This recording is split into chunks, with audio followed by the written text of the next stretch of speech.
Do not adjust your YouTube, or I see y'all watch it on YouTube now on your televisions. I have the analytics. Welcome to another episode of the Show's Last Podcast. No, that's not Kim. Kim unfortunately had some things she had to take care of this week. So Sam is in here with us this week.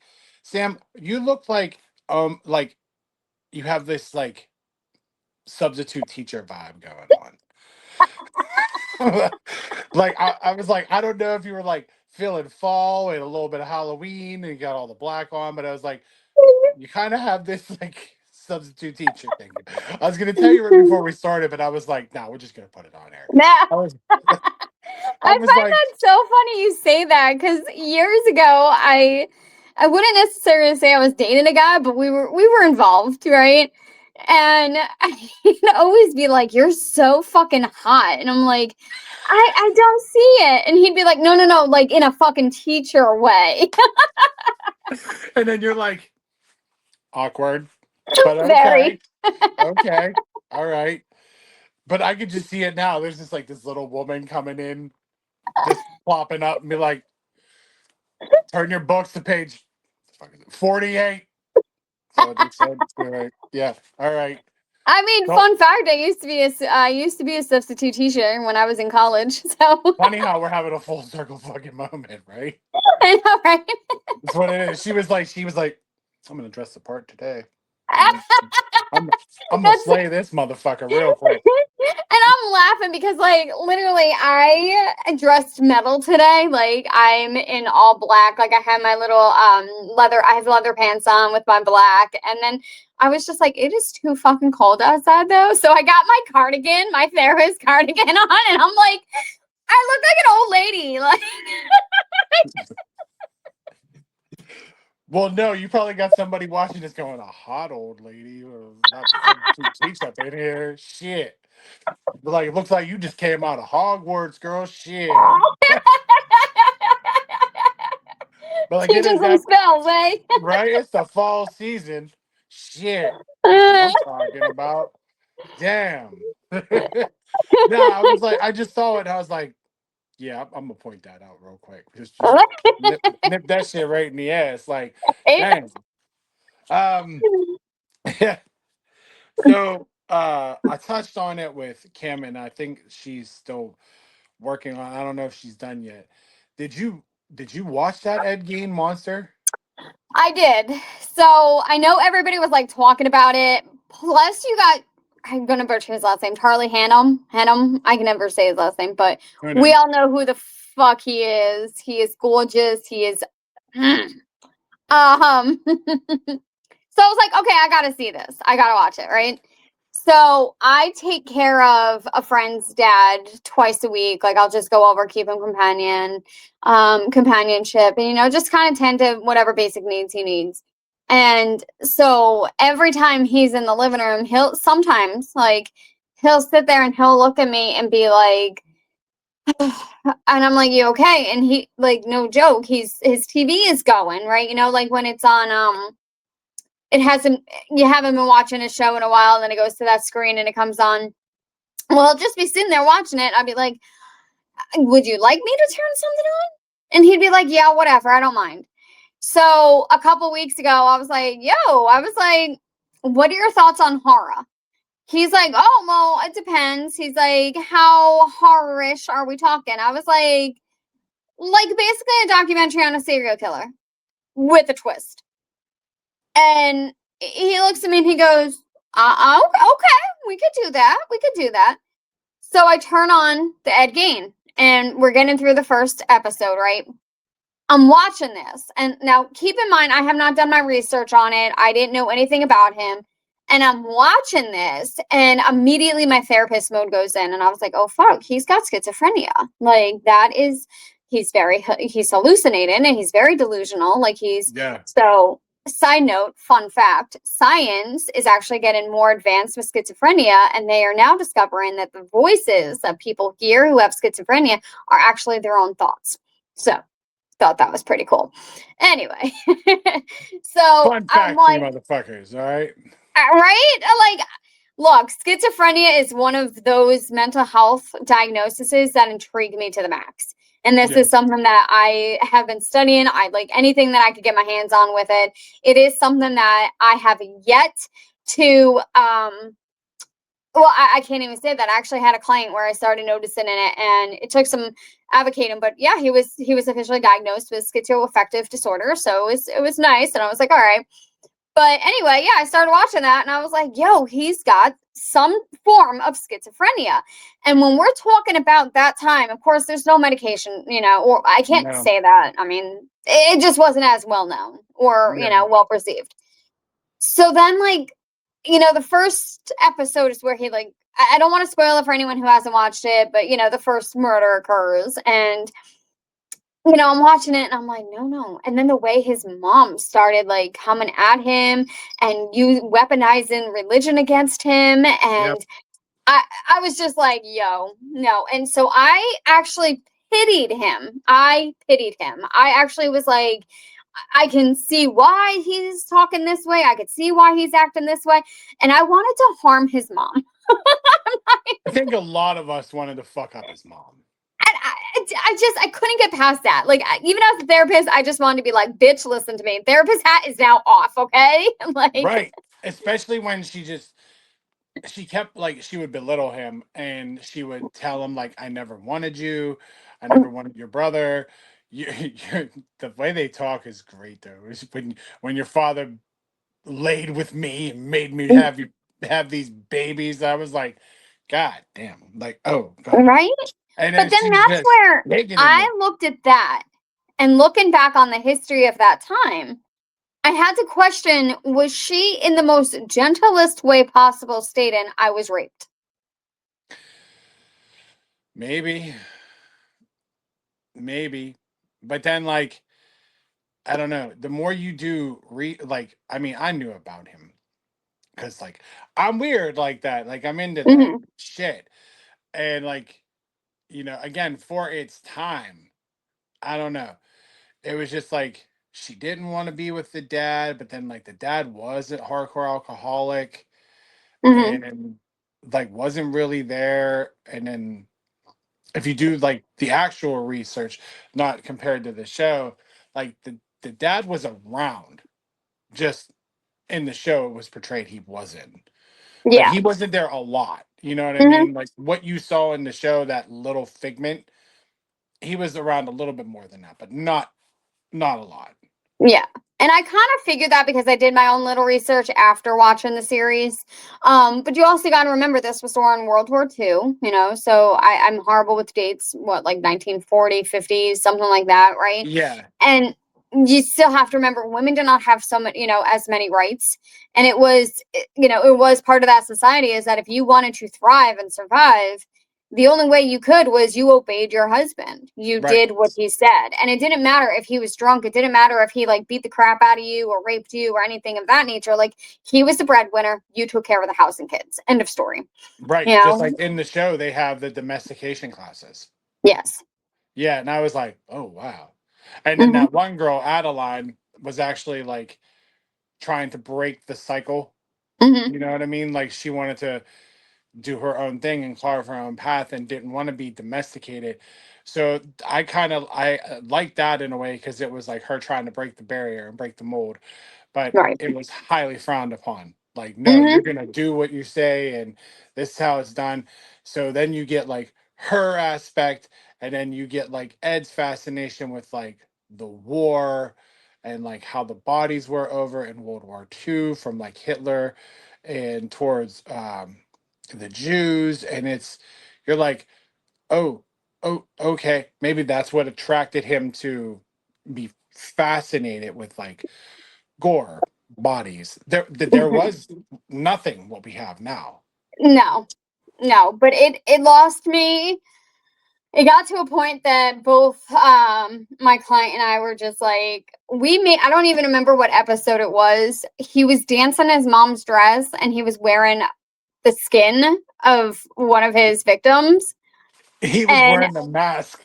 yes, and I was just like stunned. And my client looks at me and goes, "What the fuck are we watching?" And they knock on the door You. and he's like, who is it? was fucking dying. I was like, oh my.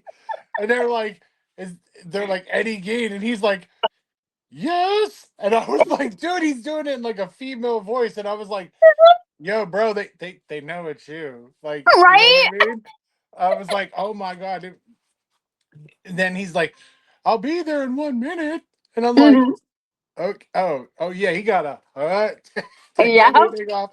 And then he comes out and he has that robe on. He's just like, oh, I was helping mother. His voice was so fucking crazy though. I remember reading like further into it saying that that was not portrayed accurately with Ed Right. Gein's voice. And Charlie talked about why he did it and everything else, and I was like, okay, I could see where it's coming from. But I'm not going to lie, despite the fact of the inaccuracy with it, I think it did really bring that the series to life. I think I could see why Charlie did it the way he did, because especially when looking at from the psychological standpoint, he has been traumatized, right? And I don't quote me, I forgot the name of it, but like it's a Sigmund Freud term where you become sexually aroused with the opposite sex of your parent. So like I think I know Electra is where a woman becomes sexually aroused for her father. So with that one, he with the way the mother literally criticized him and abused him. Yeah, she abused him mentally and emotionally. She abused him.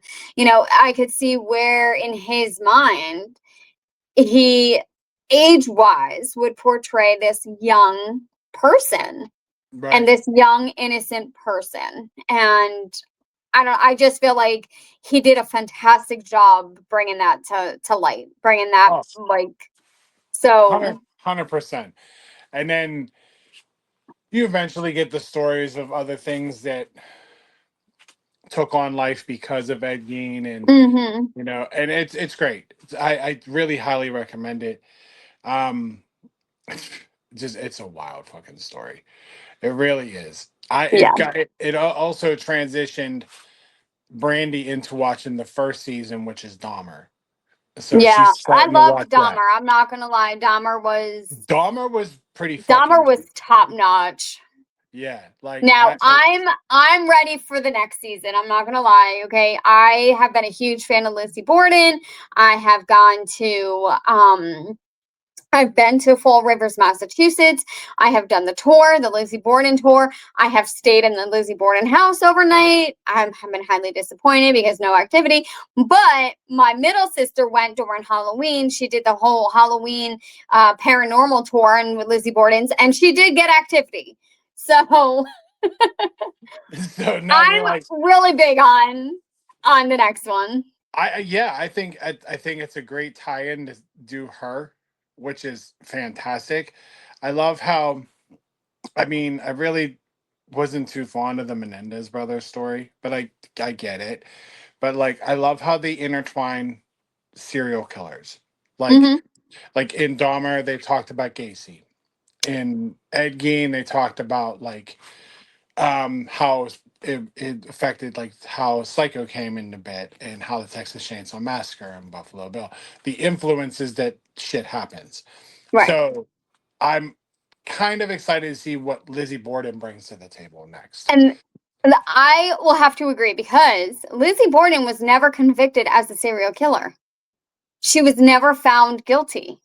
So Right. I want to know how that all ties in. I mean, she was definitely the first woman to be put on trial for a murder. So that's the interesting. But like, I really want to know how they're going to tie it in, because you cannot, and it would be inaccurate if they were like, well, she definitely killed her parents, because to this day, we do not know. Right. They may manipulate the story for some benefactor, but Yeah. that's a pretty crucial bit of history Hmm. because like they they didn't in Monster, well Ed Gein, they never said that he admitted to killing That's both of those true. women, both of those women, but I think that in actual facts he admitted later, Yes, he way admitted later. to those two, and they That's it. suspect that he murdered seven others. Yeah, yeah. So I'm like kind of excited to see how this goes. Yeah. Yeah. So we, me and Brandy just we've been going down. Now Peacock has I think, what the hell is it called? So it's like the twisted your twisted tales or something like that. It's a Mhm. collection. But in that collection of that, I've touched on it before, is like the Winnie the Poohs, and we just watched the Peter Pan one. Now there's like Popeyes in there, something about Mickey Mouse, and I was like, I only have another week to start catching this shit up. I don't have the time. I thought of you because this was an AI, which thank God, because it would have ruined everything about my childhood. But I totally thought of you, and I don't know why I didn't tag you in it. It's like it seriously was a rated R horror film about Fred Rogers, and they were like, "You don't want to come to this neighborhood." Dude, I'd watch that shit. Oh my god. The shit they're doing with AI, like for good, is quite incredible. Like I think it was Eric that sent it to me, or my cousin Scott, that it was Mr. Rogers in a 1997 WWF ring, and he was turning heel from babyface, and he was like, you know what? Fuck the neighborhood. I was like, dude, whoa, this is the coolest shit I've ever seen in my life. Like, this is fucking fantastic. And then there was another one where like Macho Man showed up on Mr. Rogers' neighborhood, and I was like, what wormhole did I just go down? Like, Right? I couldn't fucking believe it. So yeah, I definitely would have. I would definitely watch that shit in a heartbeat. There is actually something like that on Hulu. It's called Mr. Crockett, Mhm. and this guy, he had a kids TV show in like the 80s or yeah, late 80s or 90s. That's how they're portraying the story. But when a kid's home life, when the parent starts disciplining their kid, or like Mhm. not in a bad way or anything like that, but basically telling them, no, don't do that, or focus on me, or like, listen to your parents. He's defying the parents. Mhm. So like one of those, we call them now, they're like the little book setups where you like take a book, give a book. That's how it Oh, is with okay, these. yeah. If this is how it is with VHSs, Mhm. and it shows up and it's like this Mr. Crockett's time or whatever like that. But what you find out is he's in the tapes. Like, he's promoting the show. He's telling, like, he basically will kidnap This the sounds kid. very familiar. I think I've seen like ads for it. Yeah. It was pretty fucking good, man. Like, it actually, me and Brandy thought it was pretty good. But like when you were talking about Mr. Rogers, that's what made me think of it. Like, Mr. Crockett wasn't so bad. And then like towards the end of it, and he takes a dig at Mr. Rogers. It's the only time, because he was such like a Mr. Rogers kind of guy. He was like, I'm better than that cardigan wearing motherfucker. And I was like, damn, bro. Hey, no, you're not a cardigan there. I was like, you better take a shot at fucking Fred Rogers, man. Don't do that, man. I was like, Fred Rogers fucked you up, dude. But we were so we were like checking it out, like seeing what was on there. And we ended up finding it, like, there's a rabbit hole. Like, there's like a Humpty Dumpty trilogy, Popeye, there's two about Mickey Mouse, and there was this one. We just watched it. It's called Ferris of the Mall. And so what happened is, it's the Mad Hatter from Alice in Wonderland and Alice. They're like the only two left in Wonderland. And he's trying to, I guess somebody told him, I forget who the person was. Somebody told him he needed to find somebody just as crazy as he is, and it would break his curse. Mhm. Basically, he could like manipulate shit, and like he uses magic, like dark magic, and it would get him out of there. So Alice is like his like servant, and he asked her to get these princesses to come for tea. Mhm. And The shit's wild. So you have Belle from Beauty and the Beast, Tinkerbell from Peter Pan, Snow White, of course, from Snow White, Cinderella. Then there was another one.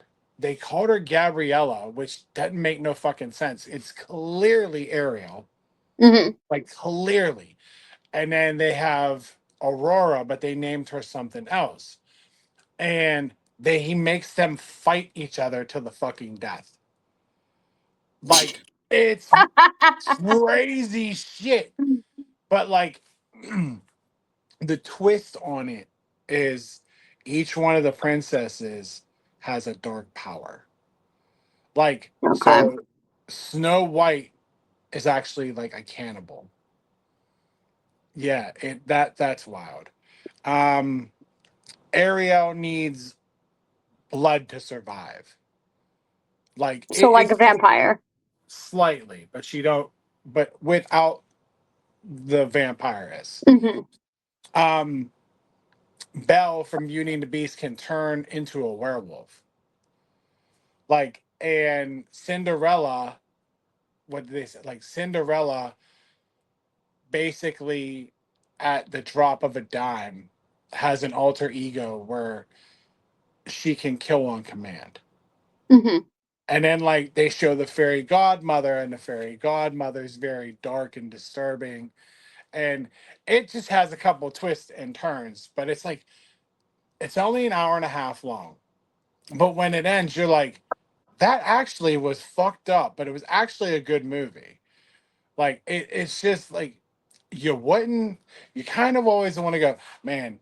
That'd be cool if like Tinkerbell fought like Aurora, and then like you see this shit unfold, and you're like, yeah. I mean, this is like fantasy booking here. This is fucking Right? fantastic. So we watched that, and I was like, I ain't gonna lie, the people that did like Winnie the Pooh and all this shit, they got another fucking banger here. This one was really fucking Hmm. good, and now like I was like, oh man, like Halloween's next week. She was like, well, what are we gonna do next? I was like, I don't know. Fucking probably Popeye. I don't know. Like I don't know. I haven't got a chance to really get into a whole lot more horror stuff. I mean, Ed Gein kind of took a lot of time. And then we were watching some horror things here and there. I mean, come on, I'm an Art Decline guy. I had to watch my Terrifiers and get them out of my head. Hmm. I actually just watched Hocus Pocus yesterday for the first time this season. Like I just had it on as background noise. And I'm then probably one of the very few who just like cannot stand Hocus Pocus. It is really? the one Halloween movie that drives me nuts. I'm just like, I can't do it. I can't do it. Okay. So now we're here. What's the problem with Hocus Pocus? It's just I don't know. It's just too cheesy for me. Too much. Like I can't stand the way they're like, oh, the children and the flesh and their souls, and we need to breathe it all in. And then like the whole Virginia, the candle, and all. The cat is the only person in that movie that I like. The cat. Okay, that's it. The little girl annoys the crap out of me. The virgin boy just annoys. I can't. Sarah Jessica Parker is just too ditzy for me. It drives me nuts. So, They're right up there with the fucking Golden Girls. I love the Golden Girls, but if you watch it for like an hour and a half, 2 hours straight through, Rose will get on your fucking nerves. I, I will say this as a thank you for being a friend fan. Rose is a dumb bitch. Like it's just stupid. You just be watching it and be like, yo, no wonder why she's at Shady Acres or Shady Palms. Right? Like, Like damn. I love Betty White, loved her to pieces, but like Same, I I can love only Betty White. tolerate so much. I do. I love her to death, but in like on there, I'm just like, get it together, Rose. Uh-huh. Like, oh my God. But I could see why you wouldn't really like Hocus Pocus. Like, yeah, his sister now being an adult, his sister kind of gets on my nerves. Like she does. Like Hmm. as soon as he doesn't want to go trick or treat, she's like, I want to go home now. I'm like, Yeah. that'd be dude, do that. It's the end of the movie. Hmm. It's the end of the movie, plain and simple. And then uh I don't know, there's a couple parts. Like when Mary's riding a vacuum. That's fucking pretty funny. Like that's great. In the sequel, she rides two Roombas. That's funny. Sarah Jessica Parker is a dumb fucking bitch in that movie. Yeah. Like just stupid. But then like kind of is like a little bit better in the second one. Like it's not as ditzy. Mm-hmm. Plus, I don't know. I just really love Bette Midler. It's just me. All right. She's She's not bad. Like I like her in other movies. Like what was I was watching one of her earlier films.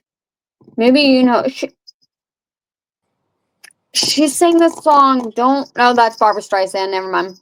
Totally off topic. Comparing two see, different apples and oranges. My bad. yeah, right. Oh man, good lord.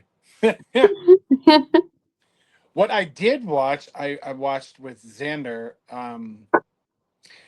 We watched the remake of the Haunted Mansion, hmm and that was the first time I ever seen it. I don't know if Xander has seen the new one, but like again, to me, I feel like it's an apples and oranges situation because like the original is very family friendly, you know, it's very comical and tells that love story or whatever. hmm The remake is a little bit darker. Like it's definitely a Mm, PG-13 type movie. yeah. And I mean, it had me pretty much laughing from the jump when they walk in the house and there's like a night suit, knight in armor that keeps moving up on Rosario Dawson and her son, and she hmm instantly looks at it and goes, "Nope," and they fucking take off. They leave the house. I was like, dude, why can't any movie be like this? Be like, no, I'm hmm not fucking dealing with that. But the twist is instead of them having a deed to the mansion, they live there, but whoever goes into the mansion, basically they will haunt them outside the mansion, so they have to stay there. And then they Okay. have to try to figure a way to get out, hmm which wasn't too bad. I mean, the main bad guy was played by Jared Leto. So Oh, I love Jared Leto. I prefer him more in his band, but he's still hot as shit. So what is it? 30 Seconds to Mars? yeah. Yeah. Haha. I did know that. Speaking of Mr. Leto, we just Xander and I went and saw the new Tron movie, and it was cool to see him in there. Like, so I'm gonna fan out for a second. If you've never seen a Tron movie, cool. But if you saw the second one and then you go to see the third one, neither one of them connect. They just don't connect. Like they say that somebody that his son in the second one just left the company. They don't tell you why, they don't give you an explanation. And then they kind of pick it up hmm with these new owners of the company and then a rival company. So the rival company has their own version of the Tron grid. That's where Ares, played by Jared Leto, hmm comes out. But he's the most technological AI that there is known to man. But in true Tron fashion, he grows a conscience. So he doesn't want to be like this bad person. So he tries to get out. That's the synopsis of the story. Okay. Yeah. But I mean, visually, it was pretty fucking cool. The soundtrack's all done by Trent Reznor and Nine Inch Nails. Shut So up. That's awesome. yeah, you could it totally has a Nines feeling as you're listening hmm to it. I'm like, yeah, right. I was like, this movie could be trash, but the soundtrack is fucking dope. But again, it's Tron. Visually, it's nice. I'd say I'd give it maybe a 7 out of 10, like Okay. if that.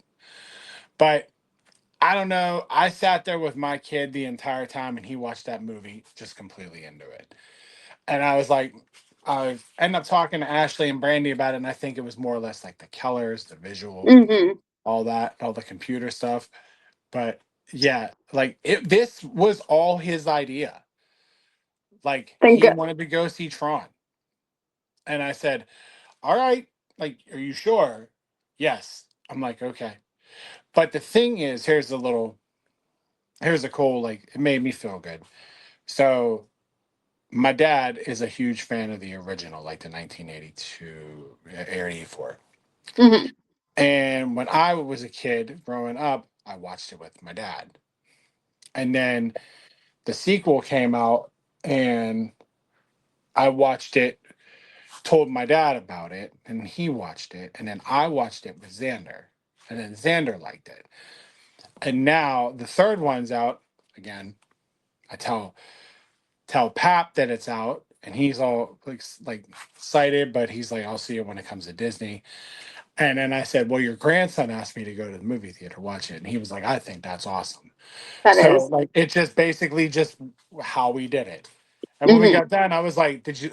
I was waiting for like the Xander movie critics, Hmm. but it's like, how was that? Oh, it was a nightmare. Or oh, it was all right. I said, what do you think of that? Did you like it? Yes. I said, would you see it again? He was like, absolutely. And I was like, Good. all right. I was like, well, you probably have to, well, seeing there was only six of us in the movie theater, you probably got a couple months. Probably right at the beginning of the new year, it'll be out on Disney Plus. Hmm.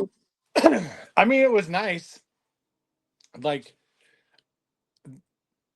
we went to like a matinee show. So it was at first we thought it was just us. And Hmm. then like, as the previews ended, four more people came in. But that was it. Just the six of us. And I was like, I looked at him and I just whispered, I was like, we kind of locked out. Like, there's Yeah. nobody here. And he's like, there's people. It's playing. He's like, there's people here. I'm like, It's like, buddy, no. I'm like, I didn't even correct him. I was like, you're not lying. Hmm. Like, but this is what I don't understand about people. It's like using it's like using a bathroom stall and somebody uses it right next to you. We're sitting in decent seats towards the middle, but like in the middle of the middle. Hmm. And then, of course, the elderly couple came in. They sit right over here behind us, Hmm. and the two guys sit right over here by us. And I was Okay. like, all this room in this theater? You have to sit Really? near us. You Hmm. got to be sitting right here? I was like, okay. It's like if I go piss at a urinal and a person goes right next to me, I'm like, there's three more next to that, right? I I just feel like people don't think really. Like, all right, off topic for a minute, right? Sure. So I applied for there's I don't even it's like an agency, I guess. It was founded in 1902. It's the Jewish Heritage Foundation. Okay. Okay. Know who they are. Okay, so they have part of their agency or part of their, I don't know what they are, like, they have a what's known as a cohort. And what they do is they actually, it started 2 years ago and they're hoping to gather 10 different cohorts within a time frame, right? And basically, what it is that if you apply to this, it's to the cohort. You go through a process. You have to answer questions. You have to kind of see, and then you have to get accepted, right? So, my friend Olivia, she's a coworker of mine. She and I got accepted at the same time, so we're both in the same cohort. So it's really cool. The idea behind it is that you go, and this cohort, who is part of the Jewish Heritage Foundation. And what they do is they have a whole bunch of mental health professionals, behavioral health therapists. They all come in, right? And they educate us clinicians on how to grow and develop as better clinicians. How do we approach different situations? How do we help families who are in need? What services and resources, community resources can we make with our network connections to be able to help these families, right? Okay. So it's great. If you go in with an open mind, it's terrific. Okay. You have to dedicate 2 years to it. What you get out of it is not only, better experience, but as a Yeah. reward, they pay off half of your student loans. Okay. So as of right now, I signed a contract. I got accepted. I signed a contract. If I abide by that contract and I go out for the 2 years, by the end of that 2 years, they're paying $50,000 of my student loans off. No questions asked. I mean, that sounds like a fucking win-win. Right? So Olivia and I go in yesterday, which was our first day. It was the first day of our what they call cohort, right? And there's 5 of us from Wesley Agency, so we all knew each other. We're all talking. And so they were like, well, we have what's called the cohort speed round. So it was like speed dating, right? So we had to mingle, try to get to know each other, everything else. So I'm sitting next to this girl, right? And we had to ask, like, what brought you to Pittsburgh? Why did you apply to the cohort? Like, what are you hoping to get out of this? Kid you the fuck not. This woman doesn't answer any of my questions. And she looks me dead in the face and goes, do you really think it's worth it? Like, all of this. Do you really think it's worth it? I'm sorry. What? You have to dedicate 2 years, not even a full 2 years, mind you. Okay? It is a once-a-month training Yeah. that you have to dedicate. A paid training, no less. Your company, your job, my job has to pay me to go there, right? Right. So I'm getting like a paid day off without having to use my PTO. Where overall in the next 2 years, I just have to attend 14 trainings and they're paying $50,000 of my student loans. Yeah. And you're really asking, right? And you're really asking if this is worth it? So I look at her and I was like, I personally think this is worth it. Yeah. I was like, are you having second thoughts? She goes, this is just bullshit, man. And I was just like, okay. So she's just in there because yesterday was like get to know each other, but then at the same time it was get to know yourself, right? So one of the activities they had us do is they had us plant a flower in regards to this symbolizes growth, and part of that they had us and do like a little art activity where we had to plant like a little flower, like fake flowers, but we had to write 4 things that we would like to improve about ourselves, where we find to be the most challenging, where we're hard on ourselves. And like, for instance, for me, I need to be kinder to myself. I need to start to trust myself more. And in part, that means accepting and asking for help. I can't keep doing everything on my own, right? So I'm like writing that down, and she writes down and she goes, Jesus, there's nothing I need to work on. And I was just like, why are you here? Like, I swear to what? God, as soon as you said that, I thought to myself, bitch, why are you there? Right? So I'm just like, so Olivia comes back to the table and she could read my face and she's like, dish the tea, girl. What's going on? And I was like, this bitch, like, what is she doing? So help me God, I'm just in there. So when you're like, this whole, and I'm like, yeah, because people don't think bigger picture anymore. No, especially when she goes in there and you do the speed round or whatever, and you're getting to know people, and she's like, "You think it's all worth it?" I'd just be like, "Why are you here? And why do you feel that way then? Like, if you everything was laid out to you and all the groundwork was told to you, and you knew about your commitment and the contract you're signing, the fuck are you doing here? Like, why are you here?" And then when you go and you have to write those things about like improving yourself and stuff like that, and she's like, "There's nothing." I'd be like, "No, seriously, what the fuck are you doing? Like, why are you here? Like, do you just think?" But then maybe in some this is gonna be crazy. Maybe in some fucking reality, she just thinks she signed a contract just to like school, like just to skate by. You know what I mean? Like where she does, what is it, the least, the bare minimum. And she doesn't like, well, I'm fine. You know what I mean? I got this. I got, That's a good point. Maybe. Yeah. Where she doesn't have to put the effort in, but hey, they're going to pay off 50 grand on my fucking loan. Right. You know what I mean? But then that kind of takes me to the first part, because it's like, how many of those you guys have to go to? 14? So there's 14 for the 2 year, but they only accept a handful of people. So they will only accept a handful of people in September, and then they start in October, and then they'll choose a handful of people in December, and they start in January, and then that's it.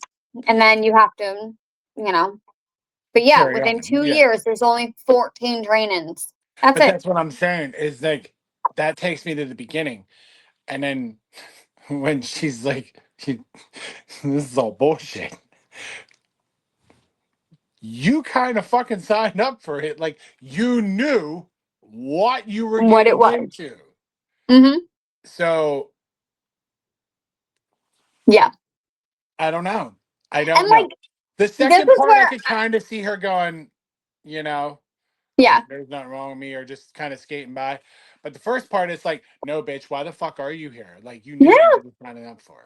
Like, and that's the part that, like, I don't know, surprises me, I guess, or baffles me, because like this wasn't an easy process to be, to go through, like to apply. It wasn't just like a job and be like, oh, I put in my application and now I wait. Like you had to put in your application, then you had to do an interview, then you had to write an essay, then you had to literally answer like different questions. And then if they were like, yeah, we've accepted you. You then have to work with your bank. You had to work with all your student loans. You had to provide them with all your information. Like, this was no easy task. And you waited, like, it was a 3-week wait period of pure anxiety to see whether or not you were one of the very few that were going to be selected. So, despite everything that you've just transpired and said about that entire process, I, s- I still don't understand to her why she thinks it's all bullshit. Right? Like, you know what I mean? Like, if you put all of that effort into it and went through every bit of motion and did the essays, and then you were like, you were waiting around to kind of like, in a way, get drafted, Mm-hmm. like, you have nerves and anxiety and like everything going on. And then if you get picked, you should feel like proud of yourself. It's almost like, oh, an elite group gets to go. And then you get there and flip it. Like, Yeah. I just went through all these fucking hoops to attain this, and all I have to do is do 14 of these fucking meetings or whatever, and yeah, a good chunk of my student debt goes away, but it's all bullshit. Yeah. Like, okay, so like yesterday it was at Phipps Conservatory, right? It was in the little meeting room, whatever. We got free breakfast because it was an all day thing. We got free breakfast, we got free lunch, right? And we got a free tour around Phipps. Okay. And all that, not one, but two, actually. Like the first time you had an hour and 15 minutes before lunch where you had quote unquote a break, but within that break, she gave us 6 different mindful activities that we needed to do. So, like, we had to find different places in Phipps where we had to be mindful. What do we smell? What do we hear? What are we visually seeing? If you're standing next to one of those waterfalls and you're really just like meditating, taking those deep breaths in, and just for a minute, stop in your mind and just listening. How are you feeling? And these are all important as a therapist because I can't pour from an empty cup. I can't help my clients if I'm burnt out. I Right. can't help my clients if I'm like stressed to the max, like I need to be able to work on me. And so this is like, that was yesterday's, training was, how do you focus in on you? You have to be able to identify and find yourself. You need to be able to figure out what are your strengths, but what are your challenges that you need to work on, and how are you going to work on those? Like, I need to start to ask for help instead of being like, no guys, I got this. I Yeah. need to I need to start to self-forgive myself. I can't keep going back and being like, well, this never happened because it was my fault. You know what I mean? Like, Yes. I have to be kinder to myself. So these were things that, like, it was really reflective and really dug deep to be like, oh shit. Okay. Well, it's So, mindful not even to you, but just to people that listen to the show right now. Like, mhm, there are a lot of people that like feel this, like exactly what you just said. You know what I mean? A lot of people don't ask for help.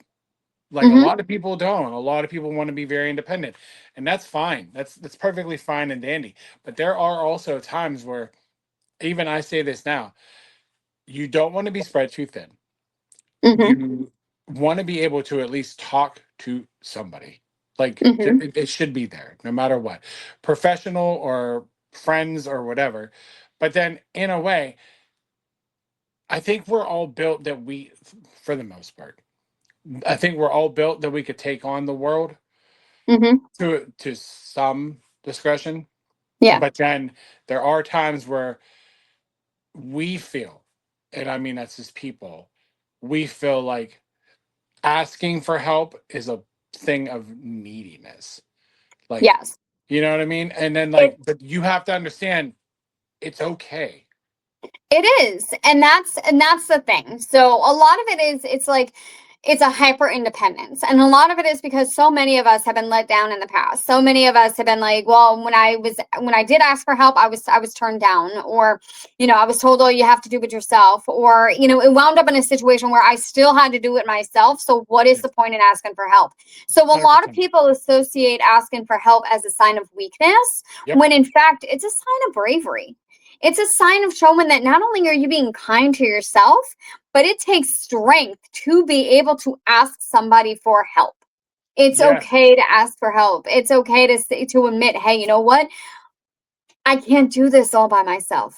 I Correct. do need that assistance.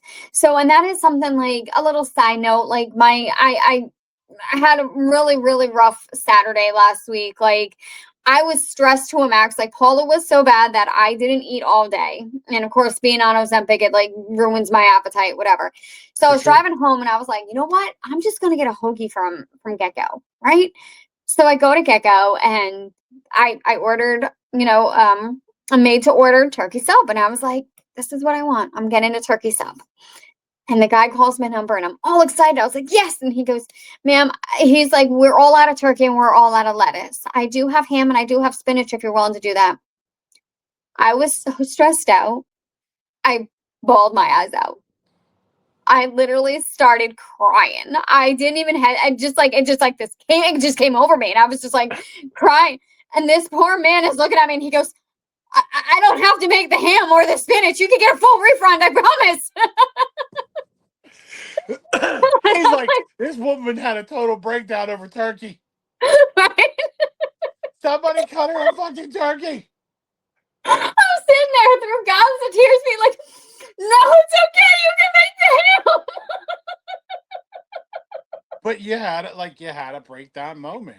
I Like, did. Yeah. And that's where, so getting back to it, I basically like wrote, something on my Facebook where I was just like, it's hard, like I'm in a situation where my clients are fighting for, um, where they're fighting for their Medicaid, to keep Medicaid, because certain states, and Pennsylvania is one of them, where they're now reevaluating Medicaid and seeing whether or not the diagnosis an approved, or if it's acceptable. And I yeah, have clients who are just like, out of the blue, why are we getting dropped? So correct. now I gotta fight. I gotta advocate for them even more. I've got clients who are on food stamps who are now coming to me and being like, what are we doing when the food banks run out? I don't have money. I can't tighten my belt any more than what it is. So like all this is piling on me. And yet what a lot of people forget is, even as the therapist, I'm still a human. Damn Right. So right. like I'm still reading the same headlines that you guys are. I'm still being affected the same way everybody else is. And yet so many look at me and expect me to walk into that office brave faced and strong and be like, you need to help me now. But then at the same time, I'm like, well, who's helping me? you know so that is definitely where I have to take that step back. So I wrote it on my Facebook wall about how that all is. And my uncle reached out and he was just like, are you okay? And I was like, I'll be okay. And he was just like, you don't always have to put on a brave face. He's like, I get that you're my brother's kid and all, and I love you, and I know that you are a very strong and independent woman, but you don't have to take it all on. It's okay for some help. Right. And I was just like, I get that, but like, I don't know, what are you trying? And he was just like, I want to help you. And I was like, well, I don't even know how you would help me, in what way. Like, I'm good. I can manage. He goes, I know you can manage. I know that you've gotten this far. He's like, I'm not questioning that. I'm now saying I want to reach out and help in any way possible. So I'm going to ask you, how much is the medication for your cat? So I told him, and he goes, "Done deal. I will mail you a check for the next round." Those meds are not cheap, Paul. No. So to me, I had to take my pride, swallow it, and be like, "Thank you." Right, but Like, it doesn't hurt either. no, But it would have before. Like yeah, I feel like that's how we're programmed. mm-hmm, Or that's how we get. Like we start getting hardwired. And mm-hmm, that could be from like own personal experiences, traumatic experiences, just life events. Just it starts hardening us. yeah, And to the point where like strangling ourselves. Like, no, mm-hmm, this is how it's gonna be. This is what we're gonna do. I don't need nobody's help. I'm an independent man, woman, whatever. I got it. I can do this. And then like the walls start breaking down, and you're like, nope, I got it. I got it. mm-hmm, It's fine. But then next thing you know, you have an emotional fucking breakdown at a get yep, go because they ain't got no goddamn turkey. right, But you know what I mean? Like that's it. Where it's just like you can plug up the walls and hold the foundation as tight as you can, and everything's closing in on you, but you still have a fucking grasp on it. Like, you know what I mean? mm-hmm, But then there's one thing, and it's the most minute thing, your situation in particular. mm-hmm. And it's just like, It all comes crashing down. yeah, Yep, it's like, you know what? Fuck it. Like, mm-hmm, and I think we all get to that point. I know people that are experiencing it right now. And like when I first moved in here, I was having that, but it's like eventually you can just go, you know what? Fuck it. I need a hand. mm-hmm, And there's absolutely nothing wrong with it. yeah, Now, if you sit there, now if you have people that are constantly, consistently doing it, but they're not making themselves better, mm-hmm. like, because I've seen it with certain Oh people, yeah, yeah, then you're just like, no, you're using my kindness for weakness. right, But then you actually get real motherfuckers out there that are like, it could be money, it could be your time, it could be any form or version of help mm-hmm, is great, but fun, like like an inside baseball term right now, like there are some things that Xander's mom's going through mm-hmm, that she can't control yeah, because of past experiences. I'm helping her to mm-hmm, make it better. And it's always I'm questioned, but in a positive way. Like, mm-hmm, are you sure? Are you sure that's okay? Yes. Like it's she has this PTSD thing and it's a trigger because she was told nobody would help her yeah, from somebody. mm-hmm, But it's the reassurance. And I told her, I was like, whatever was here ain't there no more. Like right, that's gone. And I wasn't in particularly talking about her situation with her past. I was talking about our situation in our past. yeah, Whatever is there, it's gone. mm-hmm, So if you need my help, I do not hold anything over your head. Do not hold anything over mine. I'm not going to be sitting there and keeping a tab on this and that and this and that and just pay it forward. mm-hmm, That's all I ask. And when I got done talking to her, I was like, I should fucking reap what I sow. Like right, I was like, wait a minute. And then I just was like, I'm helping somebody who really does need my help, genuinely mm-hmm, needs my help. Now I'm going to flip it into my own thing where yeah, it's like, look, no, same with like anybody else. It's like, mm-hmm, I don't like money. You can have all the money in the world, but if you don't share it with anybody, how the fuck are you enjoying life? mm-hmm, But if I went there and if there was a situation personally, like if it was something like if I had money to help out somebody in their situation, mm-hmm, I would do that. I wouldn't expect anything I wouldn't, to be honest, I wouldn't expect the money back. Mhm. I would expect like, hey, I got this and I'm taking Brandy to go see Ghost. Something of that nature, Mhm. just to pay it forward without the stress. I need to pay this person back. You know Right. what I mean? Because I feel like money is the most stressful thing for people, Mhm. hands down. But if you do for somebody, that kind of takes the anxiety and the stress of money. Okay. Mhm. Oh, Oh, and I agree. that's one way I've looked at that and have been starting to implement it too. Mhm. Like because we've all been there. We've Yeah. all been there. And when I think I was mentioning stuff to Brandy when like I was like starting to climb out of things and starting to get better, and then I would just like it would go down again, and I would feel like my head was being pushed underneath the water. She's like, "But you don't understand that you're making it out of the water. Mhm. Like now you're getting out of the water. Before it was just you're just down there. There's no Mhm. coming. But like eventually, it does. I mean I'm getting back on track, but it's like you do like you the help comes in many ways. Mhm. So talking to somebody, even if it's just like, hey, I don't like I'm financially struggling, and then like you get insights and inputs and whatnot. Mhm.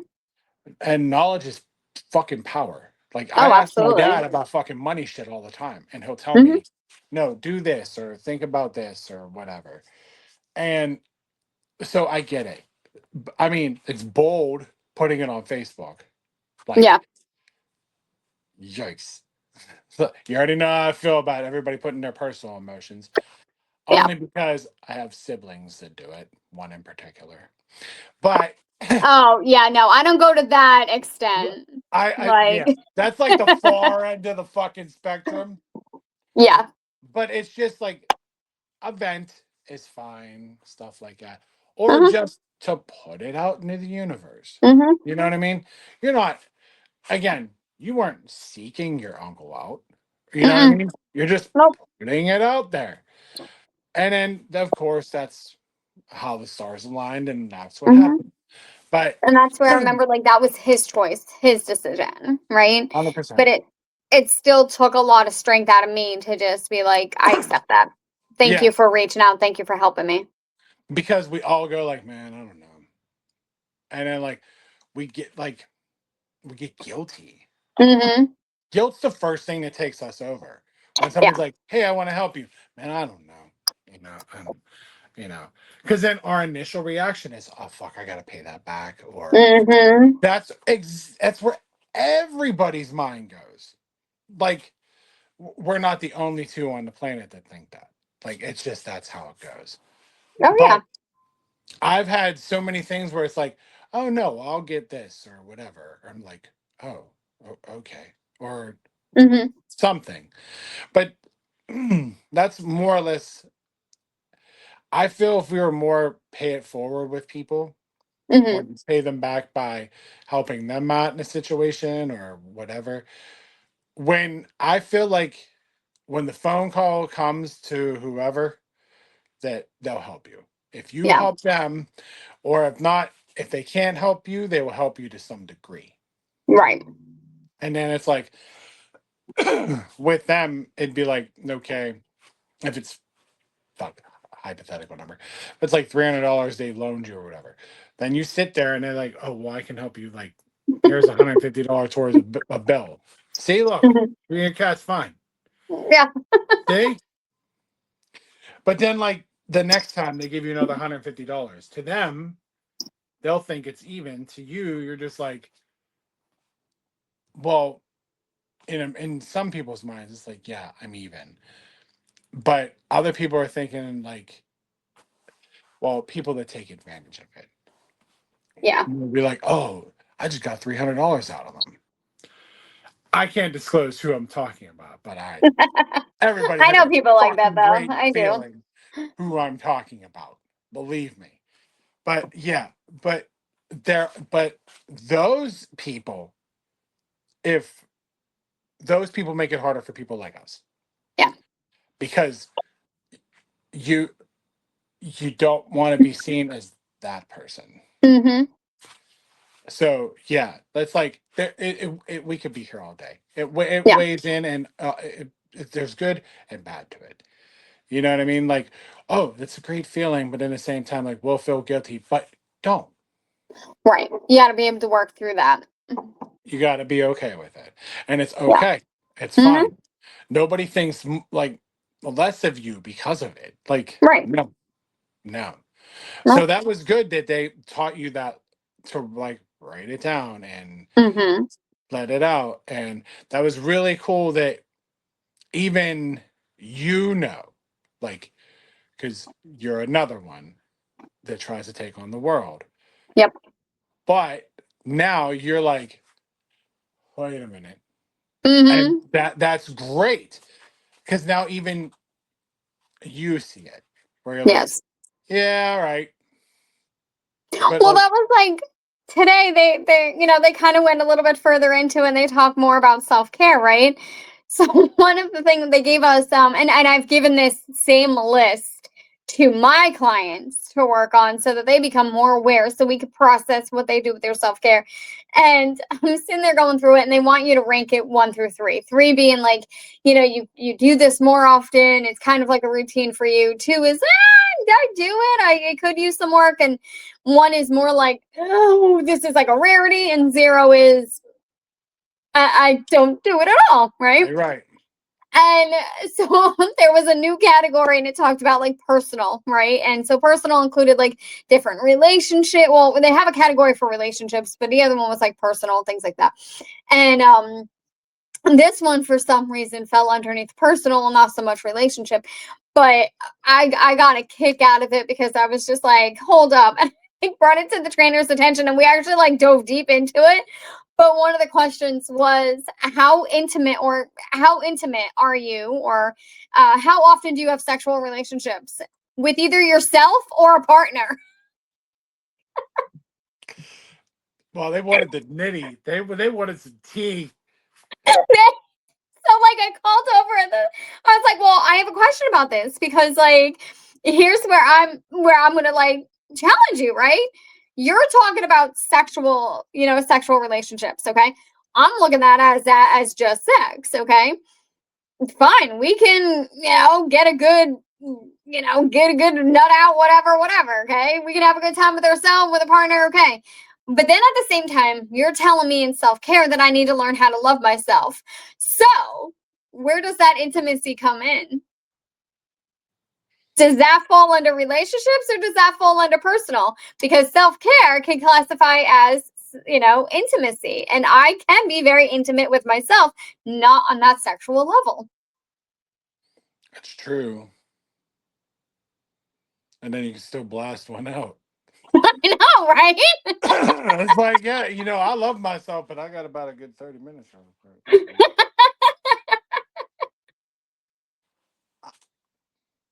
I'll bring it back. Just But gotta yeah, hang a no, I stock mean, on the like door, you're right though. It's like I don't know. I always feel that like, yeah, you could have self love and you could be intimate about yourself, and then I don't know. I've even at 43 years old, I still will sit there and go. Sometimes I call it like I classify it as like having sex and making love. hmm It's the truth, but you could also like have little subsections to it where it's like, hey, I'm just going get this nut off right quick, and then hmm what about my day? I got to go to the grocery store. Yeah, you know what I But mean? that's also where like looking at it though, like what you just described, like sex is sex. You can have your quickie. You can be like, I'm just gonna fuck the fuck out of this person, right? And just Yes, like, but when you say like making love, that's the intimate part of it. You're really connecting on more than just that sexual level with your partner. Like you're hundred really percent. getting to know their body and their language and like really feeling them in the moment, right? And that's what brings that connection to people. That's what Right. makes them feel that value and love compared to, oh, wham bam, thank you, ma'am. We're good. Yeah, I called you an Uber to be here in 20. Exactly, right? Yeah. But like when it comes to that self-love, there's a lot to it also. Like, same thing goes into that intimate part of being in a relationship is like self-forgiveness. I need to learn to forgive myself. Just like if I'm in a relationship, I need to work on what is what can I forgive? What is justable and in forgiveness? Like for me, if you cheat, I'm not going to forgive you. Can't do that. That's unforgivable in my mind, right? Mhm. But if you lied about where you were going because you were gathering birthday supplies for me and you didn't want me to know, okay, I could get past that. You know what I Yeah. mean? Like, but at the same time, I got to forgive myself. I have to learn how to forgive myself and say, yeah. And in part, that means growing and thriving. And that growing and thriving is figuring out who I am and where do I belong. And that's where I feel like that's all part of that intimacy, Yeah. right? Like Right. being I have to care for myself and more than just eating healthy and exercise. And like my mind and my feelings are part of that too. So, Yeah. No, you're right. But then, like, when even you're doing your own self care, that in certain people's situations, that white lie can be a trigger. mm-hmm, It's like, were you getting birthday supplies from me? Like that mm-hmm, motherfucker. And then we'll trip. mm-hmm. We will trip and be like, if that motherfucker, if I don't see birthday supplies, I swear to fucking God, I'm See, a fucking, you know what I mean? Like, I love where you're going with that. Yes, because like then that's where it comes into the whole aspect of part of that intimacy, whether it's with yourself or others, is building trust. And yep. that's where, we're living in this society where how do we build trust when everything around us teaches us to mistrust it? Mm-hmm. Right, like I was talking to my best friend the other night and telling her, she's struggling, and she's like, well, you don't understand, I'm a single mother. No, you're not a single mother, you are a solo mother. There is a difference. The difference is that when you are a single mother, you still have or a single father, okay, is that you still have the support from the co-parent. You still have a relationship with your ex. The ex is still part of that life. They're still contributing, they're still helping. You have a village. You have people in your life who are willing to help you when you need it. A solo parent doesn't have any of that. A solo parent is legit on their own. They don't have the ex partner in their life who doesn't give a shit about what's going on with them or their kids. Right. And that's the problem that we're living in, is where a solo parent needs to start to rely on others, especially externally, right? So like looking at the system, well, how do you trust the system or try to rely on the system when the system is crashing before our eyes? And that Right. in itself leads into I can't trust anyone. Right. And then you have to think about like where you are, how you got here, Mhm. what all you went through, Yep. and then what battles and wars you fought to get here to be Mhm. happy. Exactly. And then now, now that you fought through all the past, and now you're in the present, and you're trying to look forward to the future, and you want to be happy, you want the self-care, and Mhm. you want to attain what you want, Mhm. but one fucking thing goes wrong, and you're like, that's that shit. That's that shit Yep. right there. See right here? Yep. Column 6, fucking section 4. Right here. Right And it's here. gotten to a point that our nervous system is so messed up, so fried, so like all over the place, right? Because trauma impacts us all over. It impacts our brain, it impacts our nervous system, our emotions, like the whole nine yards, right? And we have to learn how to rewire that, right? So when we're that much on edge from the past trauma with anything, we start to actually look for anything to give us a reason to be like, yep, you're out. You're Yeah. out. Yeah. Yeah. It's so it's bad. It's so bad that's I just explained this. That's the worst thing, dating in your 40s. Mm-hmm. That's the worst because I think Brandy and I were just discussing it. Because Prime example. You have yours. Mhm. I have mine. Now we're trying to make this work, Mhm. but I'm worried I do something that causes your trauma Mhm. or your PTSD. You're going to be worried that you do it to me. And at the same time, we're trying to work this out. Mhm. But after we butt heads 2 or 3 times, fuck this. Like, it's so Yeah. quick because it's like, I'd rather just do this on my own. I'd rather Yep. just be with myself. Mhm. But then, like, because we are, as human beings, we are so afraid to let anybody in anymore Mhm. because we have been fucked over multiple fucking times. Oh, It absolutely. it's terrible. Mhm. It's bad because I'm now me in general. I'm now at 2 years finally cracking my door with Brandy. Mhm. And it's nothing. I told her it's nothing against her. Mm. None whatsoever. It's just I finally feel comfortable Mhm. knowing that there's no no shoes dropping, nothing like that, no funny business, no bullshit. And I even apologized to her. He's like, I'm sorry it took me so long. And she's like, Mhm. no, I fully understand. Because where we've all got to, Yeah. and it's just like, no, nobody wants to let their fucking guard down. Mm-mm. No, because again, it's back to what you said. There's no trust. Mhm. You know what I mean?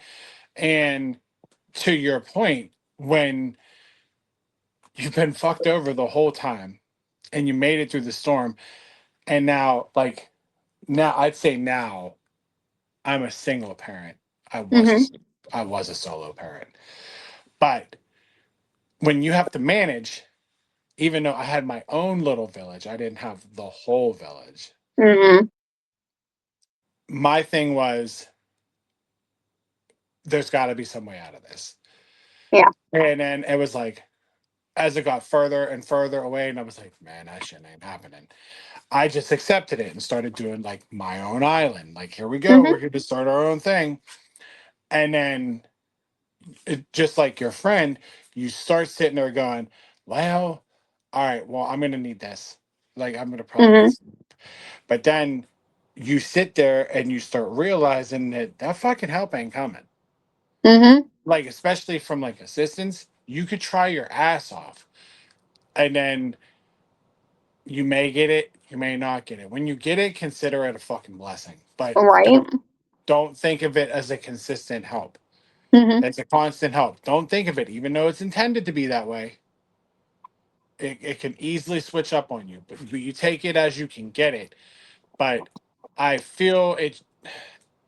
I'll be in this thing for 3 4 hours, but I feel that like you don't understand, like the world, especially the government, does not understand what being a single slash solo parent is fucking at all.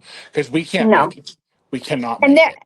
and you're absolutely right. Not only the government, but you have way too many misinformed people who, they're like, oh, well, they're so lazy, or like, what did they do to get into these First of all, it is not easy to at all apply or get accepted for any type of government assistance. Not at You all. just You have to jump through hoop after hoop after hoop. Right. And then, like you said, in a heartbeat, like, to give an example, I have both my parents. My mom is on Social Security disability. She cannot work. My dad is technically retired, but he's allowed to work a certain amount of hours per week or whatever. Based off where they are on their level, if you're talking about what they make, they are poverty level. They are poverty level. They are yeah. considered that, right? And this is why they need the assistance, right? But then at the same time, like my dad goes to apply for food stamps for additional help, and you know what they tell him? You make too much. You make too much. Yeah. Despite the fact that they're literally like poverty level, you make too much. Yep. Yeah. You have to basically be making nothing Mm-hmm. Yep. to get assistance. It's Yeah. awful. It's fucking awful. So it I get it. I really do. Because like there was the point where I was like I would reach out to like the church, or I'd have like a light heat program, Mm-hmm. or I scratched and clawed. I donated plasma. Yeah. I did whatever I could to make fucking ends meet, to have a roof over our heads, to make sure we have Mm-hmm. the utilities and water and fucking sewage. I did whatever was necessary. And I still wasn't getting nowhere. I mean, luckily, I grinded it out for about 3 years. But like it's better now. But now I'm Mm-hmm. like, you know, I fought and I scratched and I clawed to get to where the fuck I'm at. But if again, it takes me to that. But if somebody's like, oh yeah, well, if you sign up for this, are you sure about that? Mm-hmm. Like it goes back to that. It could be here or gone tomorrow. Exactly. Yeah, it really does. So it's I yeah. Make sure your friend just keeps her head up Mm-hmm. because it's fucking tragic out there, man. It's Yeah, I feel like the world is quickly coming to an end. Like I hate I to be mean, so it's not. negative, but It is, but I mean, worst case scenario is have another government shutdown. It's fine. well, see, I started laughing because when I think it was last week, they saw in the news that NASA is working. Don't quote me. I want to say it's with Elon Musk, but maybe not. They're working on creating a suit so that they can explore Mars further because NASA truly does believe that we are capable of having life on Mars, that we can create, like houses and things of that nature. And I was just like, God bless you if that's what you feel. Like, good. But I will stay here. I will stay on Earth. Okay. Yeah, I've seen So, Total Recall. I know how this goes. right. So I'm kind of at a point where I'm just like, listen, if you're dumb enough to believe this shit and go live on Mars, the rest of the smart ones will love you. Okay. We'll stay here. You go. Yeah, it'll be. You'll see it. It'll happen. My first TikTok on Mars. I'll be like, here we go. Right. It's not so bad. Just wear your SPF 100. Yeah, right. Don't break this glass. There's a vacuum it'll kill us and pop out our eyeballs. Right. Yeah. Oh God. So I don't know, Yeah. but I'm off topic real quick. Your shirt reminded me. It was fucking hilarious. So the cohort office, we'll have to go to from time to time.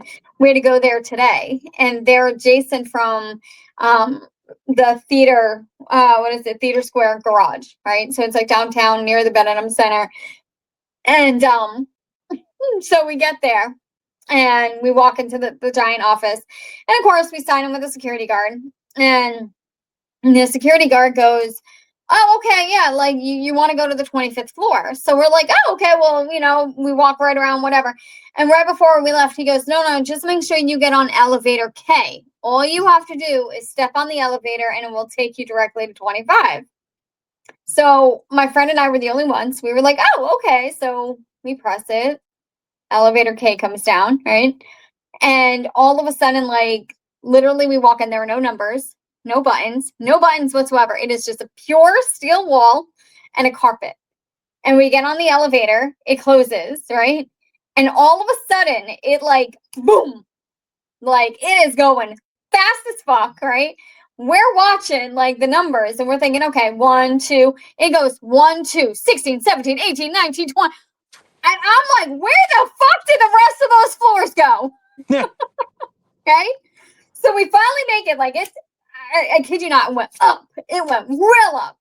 So I look at her and I was like, we can't do this on the way back. Like, we got to take the stairs. Like, this is, so of course we're there until 1 and we forget the whole thing. And as we leave, we're like, fuck, we got to go down the elevator. Right. So we get back on the elevator and just like it comes up, there is no wait, no warning. It's boom. Okay. Like, and I'm not talking about the drop like at that theme park in Tower of Terror. I'm not talking about like a drop like that, but you feel it. You Yeah. feel the fucking drop. And all of a sudden we're watching 24, 23, and it goes like that. And then all of a sudden 16 to 2. And I'm like, again, where the fuck are the rest of these floors? Okay. And then all of a sudden it just like, boom, and it stops and it jumps you back up. Nauseous as hell, fucking dizzy, right? And the only thing I could think about was Beetlejuice. All I could think about was, what kind of Beetlejuice shit did I just experience? Right? But the thing is, though, a lot of those, like some of those elevators, like in town, could be like Mhm. that. Where, like, um, one I could think off the top of my head is like the BNY Mellon building. You'll go in there, and we have a client on the 49th floor. Mhm. Take the elevator, and it kind of does the same thing. One, two, and then, and then next thing you know, it's like 47. I was like, what the fuck? Right? But like, I'll sit there and I'll like hold on to the band, and my fucking knuckles are white. And Yes. I'm like, how the fuck? How the fuck did? Never mind. You know what? Whatever. It's fine. Uh-huh. And then, But like, on the way down, you're just praying, don't let this drop, don't let this drop. no, no, no. What I do is I'll take a regular elevator up, and then I'll go service them, and then when I come back out, I take the freight elevator because I ain't fucking playing no games.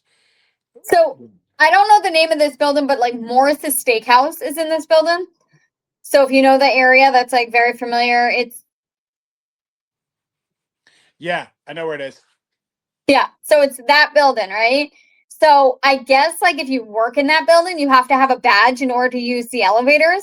So, K is the only one that's dedicated to the 25th floor. So, like, I can't even ask to use the steps or like any other elevator. Like, that is specifically like, get on elevator K. You're at the same building as Morton's, Yeah, the EQT building. there you go. Yeah, because you go in, then there should be one or two security guards right in the front, Yep. and then you need a badge. So, well, we don't need a badge. They give us a badge, and we go off to the side. There's like, so did you go to the left or the right from the security The guard? right. Like if we left the security, like if you're like looking at the security guard, we made a left and then we had to go down and then make a right. Yeah. So you went past like the little fireplace? Yeah. Okay. There's a door off to the left there. Uh-huh. That's the freight elevator. Ah, Yeah. okay. Yeah. What is it? The 20 what? 25th floor. Yeah. And just a tip, friendly advice, okay? Don't go to the 25th floor and look out the window thinking you're going to be like, "Oh, such a great view." You look down, you're like, "Fuck." That's the same when I go to, not the Steel Tower, when I go to like One Oxford Center. I'll go there, and I think we have 39. Yeah, 39. 39 or 40. But I'll come out and beautiful view. But then I'll look down and I'll be like, I better get these bucket boxes quicker. Right? Like, and meanwhile, it's glass. Like, it's a window. It's not a big Uh-huh. deal. But I'll look down and be like, no, no, I'm good. See, like my toxic trait kicks in, and I'm looking down, and like Olivia, my friend, comes in. She's like, "Wasn't this really pretty to look at?" I was like, "Imagine if this building collapsed." Right? Imagine if this window broke. Right? Like, oh shit. And then the worst part is, I think when I was in Oxford, I think I was doing like a 80 or 90 bucks pickup. And I was clearing the one window, and as I was moving it, there was a spider web outside. Okay. And all I thought to myself is, what fucking spiders on the 40th fucking floor outside? Just like, this is great. Right? It's spacious, the apartment's wonderful, and look at the view. Look at Nobody this. bothers me. Nobody bothers me. I have no neighbors. You know, this is great. But man, if the wind blows, I'm fucked. Right? Yeah, but that that's the EQT. Before we wrap this up, I will raise you I was just in the USX tower, and I was in their freight elevator that just was back up on in line. Hmm. And I had to take it to UPMC, like on the 45th or 52nd. I know Ashley watches this, so she'll tell me which one it is because I fuck up all the time. But the elevator, the elevator was like, if so, a couple other people got on, but when it stops, the elevator goes whoa, whoa, whoa, whoa, whoa, whoa, Nope. and like it starts bouncing, and I'm like, Nope.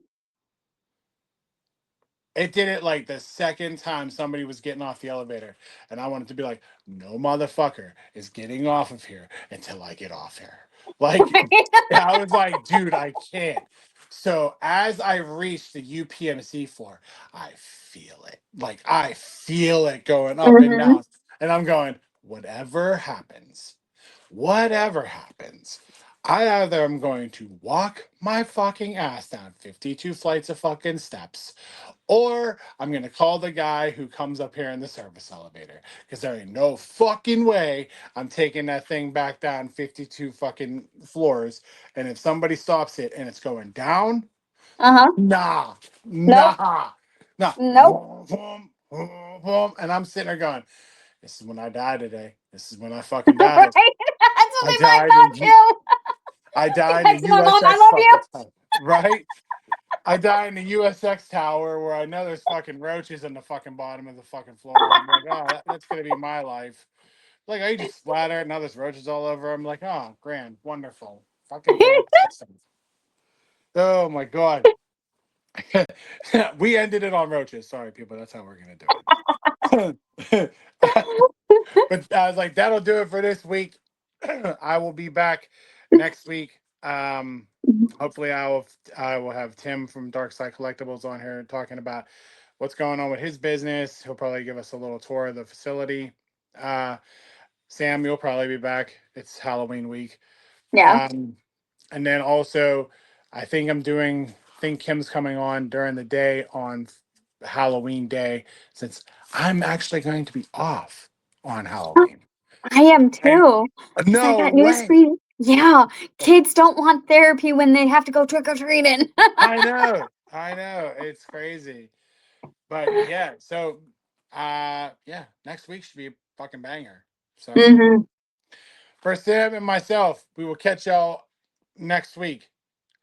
Bye. Bye.